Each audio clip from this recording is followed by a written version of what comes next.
comes to holding police officers accountable for their actions? Paramount. We need more video. We need more accountability.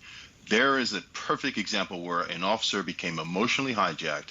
He lost his bearings. He forgot what his purpose was, to serve and protect. And the only thing he wanted was for that second lieutenant to obey. These are his words, his every command, regardless of what he was actually saying. I propose and I stand by the fact that if he was talking to a 65, 75-year-old white woman, that would have been a totally different encounter.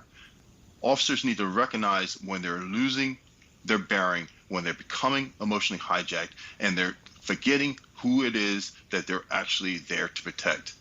And that's the example. And thank God for the video. Absolutely. Well, yeah, absolutely. Thank God for the video. But the other part to this, Tim, is you would think almost that this would serve as a deterrent for these police officers, knowing that they're being filmed, to actually do things correctly. Why isn't it being served as a deterrent for police officers?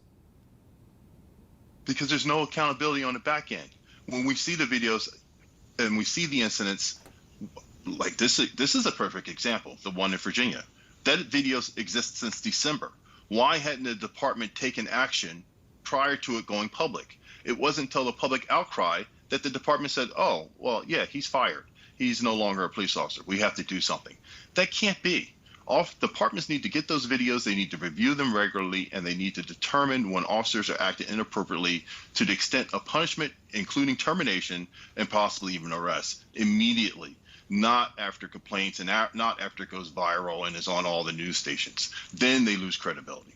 Tim, with all of the stories that are happening in Minnesota and Virginia and stories that we hear about on a daily basis, in addition to the voter suppression efforts we're seeing in a myriad of different states right now, do you think the activism that we saw last summer is going to continue this year as well?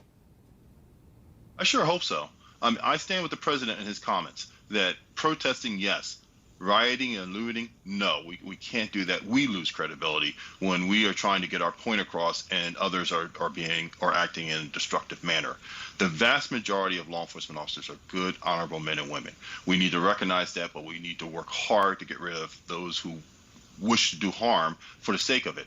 Before I became a police officer in 1985, I was a victim of police brutality where I was shot at, beat up, and arrested on false charges, and I had to fight to clear my name. I know exactly how the people feel who are out there protesting, and that's why I joined them this past summer, and I will join them again to get our message out that we don't have to do it this way. I could tell you after 27 years in law enforcement, it just doesn't have to be this way.